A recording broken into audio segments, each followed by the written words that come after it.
What's up everybody? With the new Storm Rising mission, we got a ton of new hero interactions, revealing tidbits of story for the Overwatch universe and its characters. While the majority of these are just fun and trivial, one interaction in particular surprisingly sheds an immense amount of light on one of Overwatch's longest running map mysteries, being the ever so infamous Lijiang Tower wheelchair. While this new information does confirm the wheelchair's owner, it also opens up a brand new mystery about Lucheng Interstellar and the direction they're headed in the Overwatch story. This is Master Ian Gamer, and let's get into it. Now, in case you aren't caught up with everything prior to Archives 2019 with regards to the wheelchair and the mystery surrounding it, I strongly recommend you check out my previous theory video covering it. I will be building off what I talked about there, so even if you watch that video after this one, it'll still help you to understand the whole mystery and everything that's happening. Now that I've given you the heads up, let's take a look at the new information and what it reveals. The new voice interaction of interest is a bit of dialogue between Mercy and Winston, where they discuss Winston's transition from living on the moon and the medical problems which result from it. Credit goes to Dr. Deadeye on Reddit for first pointing out these voice lines and their possible significance. I'll have their post linked down in the description, but here's the audio itself.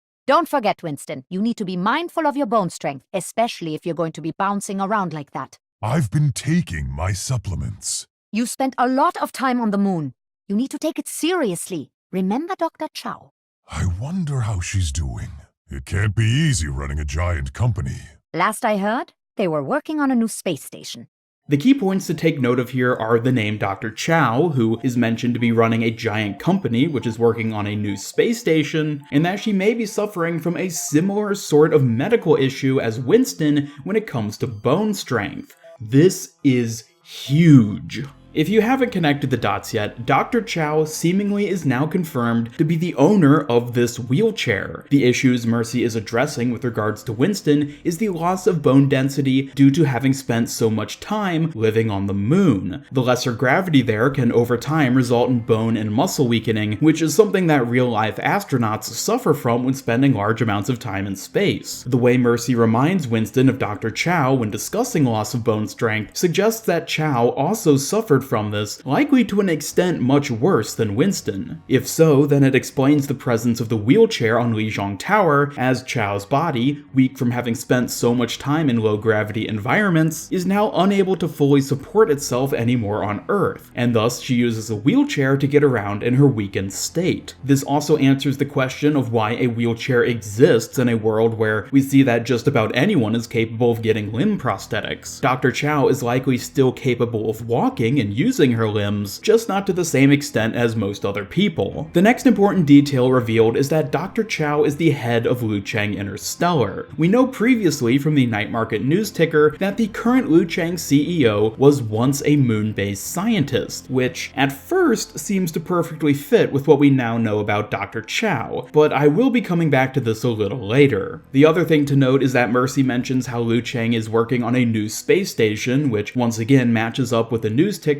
and the line in it mentioning that the company is planning to start a new group of aerospace projects. As amazing as this new information is, and that just a brief interaction has seemingly answered a mystery that the Overwatch community has been unable to solve for more than a year now, I don't think it's all quite solved yet. While I suspect that everything I just outlined is in fact true to some extent, there are some other factors I would like to point out which suggest there may still be more going on here. The first question that remains unanswered by this revelation is how Dr. Chao managed to survive the ape uprising that killed Harold Winston and all the other moon-based scientists. Based on what we know about the incident, it sounds like there weren't any human survivors. So how is it that Chao ended up back at Lijiang Tower? My guess would be the same explanation I provided for Nguyen in my previous video, which is that Dr. Chao left Horizon prior to the apes going full murder rampage. This suspicion is corroborated by the fact that Dr. Chao's name doesn't appear anywhere across the entirety of the Horizon lunar colony map or the scientist emails which were released alongside it. Even looking at the colony directory and spacesuit room, her name is noticeably absent. Perhaps she was relocated back to Earth due to complications related to her body's loss of bone density, and sometime after then was the ape uprising. Although if this is true, then how come her medical issues were so much worse than the other scientists' positioned on Horizon? Why wasn't atrophy an issue for Harold and the others? Furthermore, given that we see on both the map and in Winston's recall short that the gravity within the moonbase is essentially the same as that of Earth's, none of the scientists should be experiencing any gravity-induced medical issues unless they're regularly spending excessive amounts of time outside the compound itself. We know that the whole reason behind having the apes on Horizon was to test the long-term effects of living in space, so at the very least they would likely be spending significant chunks of time under low levels of gravity, and likely explains why Mercy is concerned about Winston's health back on Earth, but I see no reason for why the scientists would need to subject themselves to such conditions. One explanation is that it's simply an oversight by Blizzard. We know that they originally experimented with making the entire Horizon map low gravity, but ended up restricting it to just one area to prevent it from feeling too gimmicky. This doesn't explain the normal gravity seen in the Recall short, which released long before the in-game map, so the answer could be that Blizzard just isn't concerned with the continuity here. The gravity is normal when gameplay or dramatic storytelling calls for it, but not when it comes to the lore and the people experiencing it. This answer isn't very satisfying though, which is why I want to suggest an alternate explanation which could better answer the inconsistency and also is a fair bit more interesting. What if Dr. Chao was never stationed on Horizon? And furthermore, what if she isn't Lucheng Interstellar's CEO anymore?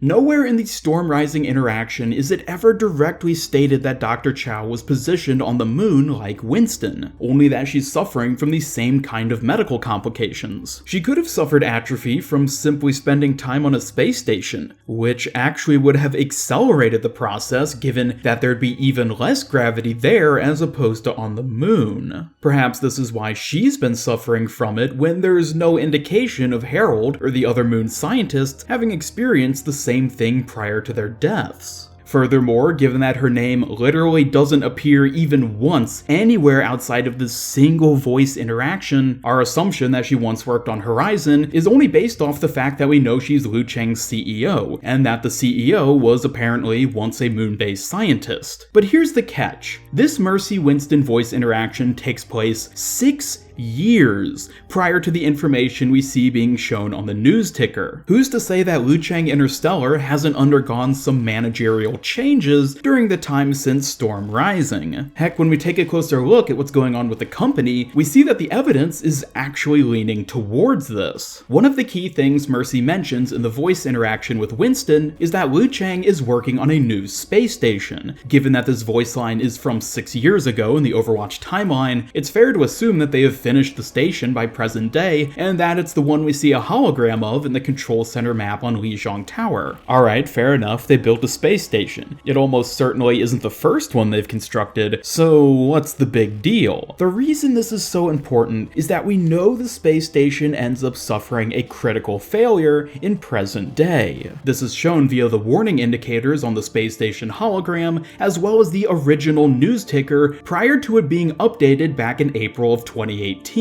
One of the original messages was, "Breaking news, Interstellar Journey space station suffered sudden emergency failure." Whatever happened on the space station was evidently quite bad. So bad, perhaps, that CEO Dr. Chao may even have been forced to resign. It's not uncommon for real-life corporations to force high-ranking employees out of office following huge missteps or controversies. If Dr. Chao was CEO at the time of this space station's construction, then it seems likely that she was in charge of overseeing its success. Depending on the severity of the station's failure, it's possible that there may have even been human casualties involved, which is something that would definitely not look good on her profile, especially if she was also in office back during the massacre on Horizon.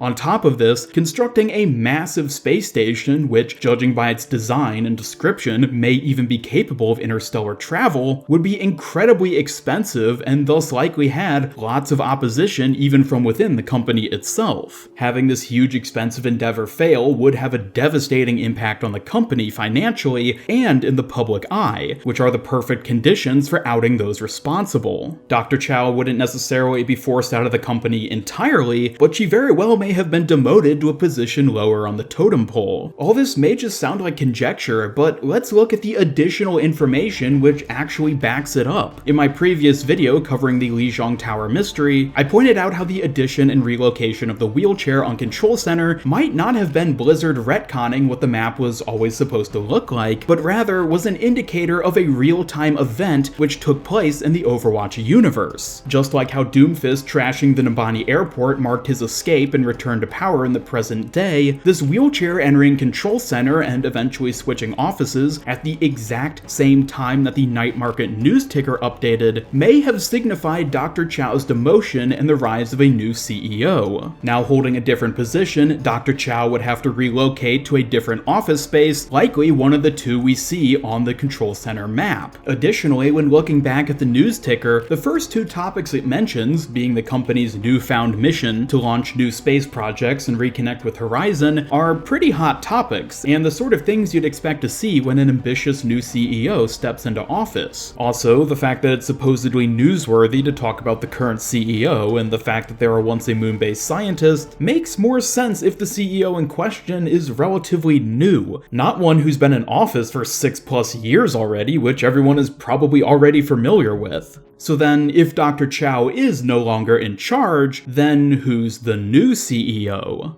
This is where my previous theory could come back into play. In my other video, I focused on Nguyen, an individual who has appeared twice now, once in the Horizon Scientist emails and once in the Baptiste teaser. I won't reiterate everything we can deduce about this character since I covered that in my previous video, but the important factors are that they are confirmed to have previously been on the moon, evidently evaded the Ape Uprising, and is currently a senior analyst at Talon. In fact, it's very likely that Nguyen is actually working for both Talon and Lucheng Interstellar, much like how Sanjay is seen as having a hand in both Talon and Vishkar. Given the benefits of being in this position, I could easily see Nguyen having the right kind of backing when it comes to securing the position as CEO, especially given the implicit benefits this would then provide for Talon. While I don't think we have quite enough evidence to say for sure that he's the new CEO, I do believe that he's currently the most likely candidate, and from a story standpoint, him holding this position opens up a whole host of possibilities for what Blizzard can do with Talon moving forward. Considering how much Talon stands to gain from controlling the world's top aerospace corporation, it's even worth considering whether or not they played a hand in the space station failure, which may have removed Dr. Chao from her position as CEO. Once again, I don't think there's enough evidence to say that with certainty, but it's for sure a suspicion to hold on to as more gets revealed. So while Nguyen may not in fact be the wheelchair owner after all, like I originally theorized, I do still think he's a character we should be paying attention to, because I guarantee you we'll be seeing more of both him and Dr. Chao in the Overwatch story moving forward. And with that, thank you all for watching. I'd love to hear your thoughts on this new voice interaction and my theory about Dr. Chao and Lucheng Interstellar, so be sure to leave a comment down below. As always, leave a like if you enjoyed this video and share it with a friend if you really liked it, as both of those do a ton to help me continue putting out videos. Subscribe, follow me on Twitter, and hit up the bell to never miss any of my future Overwatch content. This is Master Ian Gamer signing off, and until next time, have a great day.